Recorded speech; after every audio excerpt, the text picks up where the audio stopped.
Washing machine में connection के लिए कोई भी वॉशिंग मशीन यदि आपको मिल जाता है तो वॉशिंग मशीन यदि वह सेमी ऑटोमेटिक है और आप उसका कनेक्शन करने जा रहे हैं तो आपको अलग अलग प्रकार की वायरिंग को समझना होता है। तो यहां पर हम आपको एक ऐसा सिद्धांत आज बताएंगे कि जिसमें एक वायरिंग से आप कई प्रकार के मशीनों को जोड़ सकते हैं। किसी भी मशीन में क्या होता है, दो मोटर होते हैं,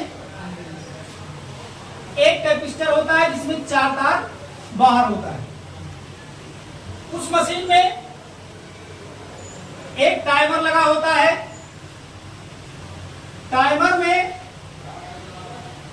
एक नॉब लगी होती है जिससे आपका टाइमर समय को सेलेक्ट करता है। इसके अलावा उसमें आपको वॉश सेलेक्टर स्विच मिल सकता है।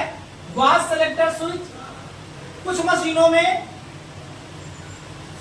वॉश टाइमर के साथ, जैसे ये सिंगल नाब में है फिर डबल नाब में आ जाएगा, तारों की संख्या में परिवर्तन हो जाता है। हम उसे भी आगे बताएंगे। ये आपका वॉश सेलेक्टर है। वॉश सेलेक्टर का कार्य ये होता है कि किस टाइप का कपड़ा आप वॉश करना चाहते हैं, हैवी है या वह नॉर्मल है। इस टाइमर से इसका कनेक्शन कैसे होगा एक बार में समझेंगे। ये आपका स्पिन मोटर है, इसे क्या कहते हैं, वॉश सेलेक्टर है। ये इसको क्या कहते हैं, वॉश सेलेक्टर स्विच। और ये आपका क्या है, इसको बोलते हैं, ये आपका स्पिन टाइमर है। और ये आपका क्या है, सेफ्टी स्विच है। इसे आप सेफ्टी स्विच के नाम से जानेंगे। ये आपका सेफ्टी स्विच है। ये आपका कौन सा मोटर है, इसको बोलते हैं, आप इसे वॉश नहीं कहेंगे, ये आपका हम बनाए हैं स्पिन मोटर। और ये आपका है वॉश मोटर। और ये आपका वॉश और स्पिन का, ये वॉश स्पिन का कैपेसिटर है। और ये आपका बर्जर का ये सांकेतिक चिन्ह देख रहे हैं, ये आपका स्पिन टाइमर, वॉश टाइमर, इसे क्या कहेंगे, वॉश टाइमर। ये आपका है वॉश टाइमर।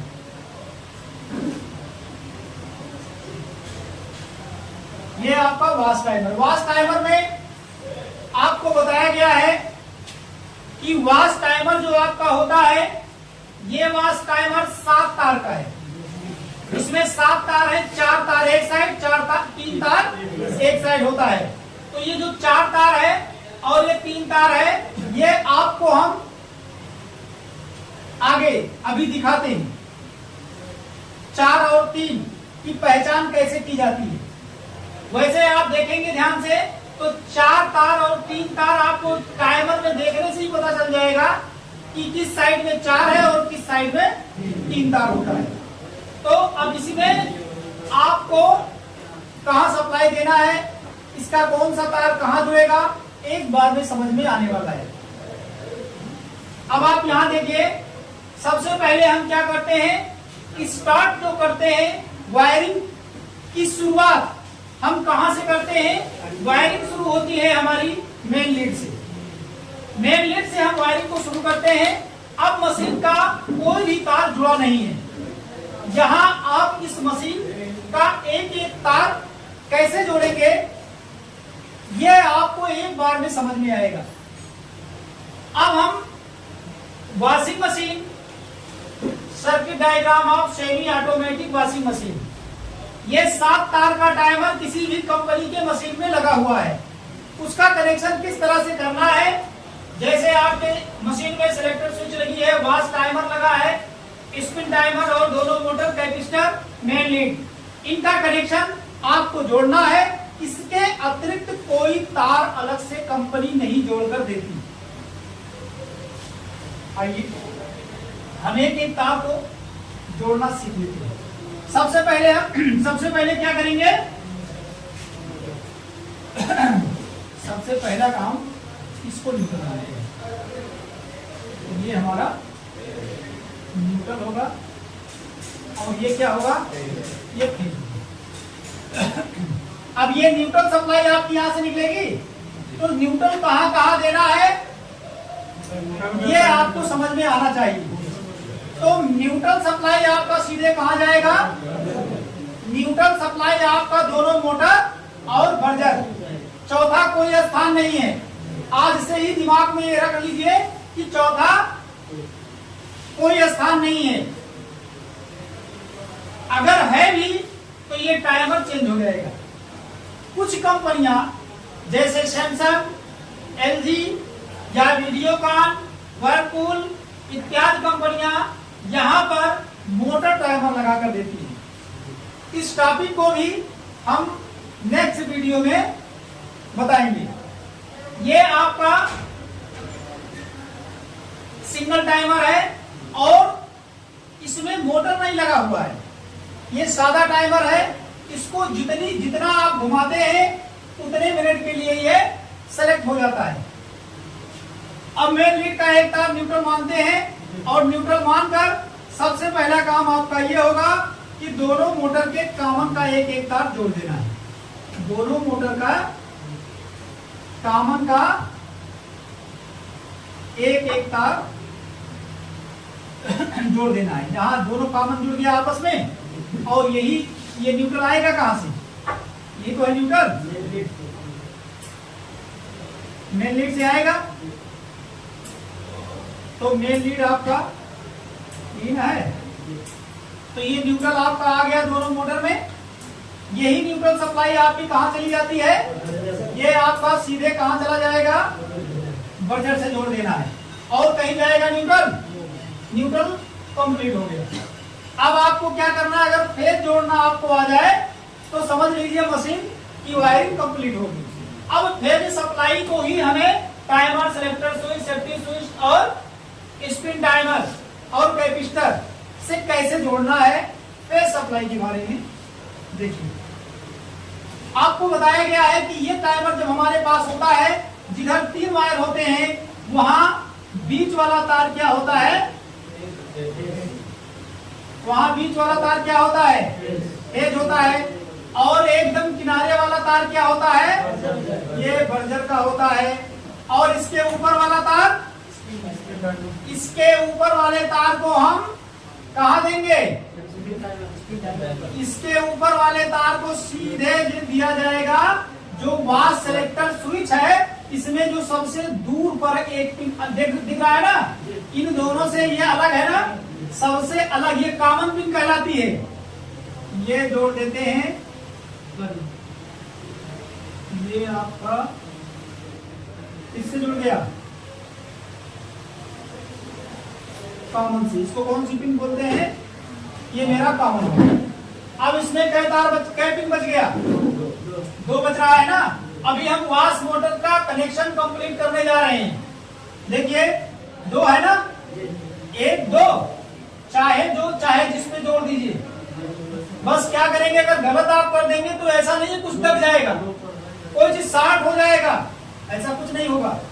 अगर इन दोनों तार को आपस में आप क्या करते हैं, इससे इन्हीं दोनों ऊपर वाले से जोड़ना है, या फिर सबसे आसान तरीका टाइमर के जिस पिन से थिम्बल लगा होगा, पिन बनी होगी, कुछ उन्हीं दोनों तार में। कभी कभी क्या होता है, नीचे वाले में होता है थिम्बल, किसी में ऊपर, तो चाहे नीचे वाले में दोनों तार में थिम्बल होगा या फिर ऊपर वाले में, आप ये दोनों तार क्या करेंगे, यहां से और यहां से सीधे, कुछ नहीं करना है। ये जुड़ गया और ये आपका ये सिलेक्टर स्विच से कनेक्शन जोड़ने जाएंगे। अब आपको क्या करना है, कै तार बच रहा है? 2 वायर बच रहा है। वायर आपका बच रहा है, ये दोनों तार आपको किससे जोड़ना है? ये दोनों तार यहां नीचे है ना, ये लंबा तार होगा।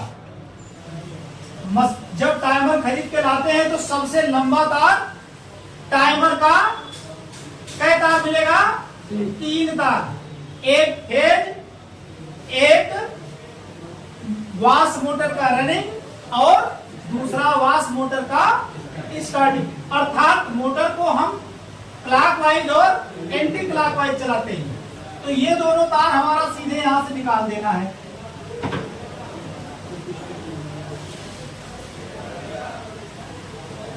एक तार,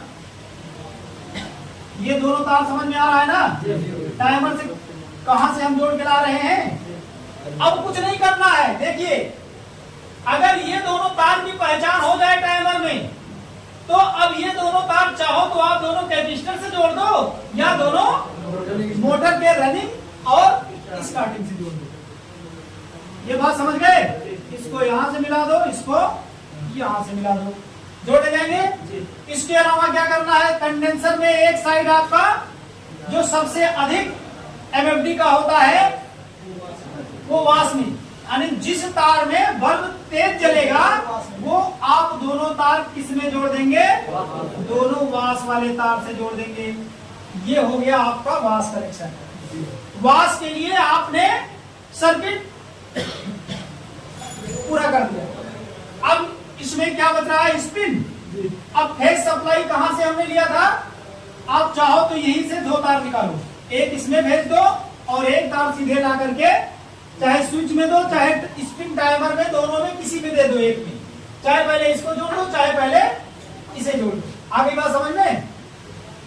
तो फेज सप्लाई यही तो है। हम चाहे तार यहां से उठाए या फिर कट करा के यहां से भी ले सकते हैं। फेज ही तो लेना है, तो फेज लेना है तो यहीं से हम वायर क्रॉस करके, डायग्राम है तो वायर क्रॉस करना पड़ेगा। ये आपका टाइमर जुड़ गया। टाइमर को आप घुमाते हैं क्लॉकवाइज। टाइमर को जब आप क्लॉकवाइज घुमाते हैं तो ये अंदर अंदर इसकी पिन इसके दूसरे पिन से जुड़ जाता है और ये कहां आता है? सेफ्टी स्विच में। सेफ्टी स्विच में आते ही जैसे ही ढक्कन आप मशीन का गिराते हैं, क्यों ही यहाँ की सप्लाई इसके दूसरे पिन से जुड़ जाती है और जुड़ने के कारण से ये सप्लाई इसके इस पिन पर आ जाता है। अर्थात यहां से सप्लाई यहां आ जाती है। समझ गए?